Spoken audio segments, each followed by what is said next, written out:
வணக்கம், நான் உங்களை நம்ம இன்ஸ்ட் உணவகத்தில் 50 ரூபாய்க்கு 5 வகையான கறி, அன்லிமிட்டட் சாப்பாடு, குழம்பு ரசம் சாப்பிட்டுட்டு இருக்காங்க. எல்லாரும் சாப்பிட்டுட்டு இருக்காங்க. டோக்கன் கொடுத்துட்டாங்க.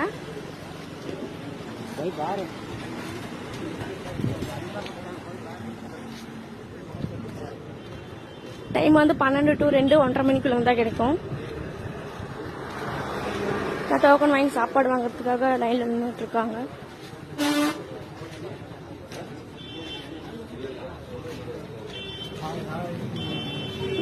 சாப்பிட்டு இருக்காங்க.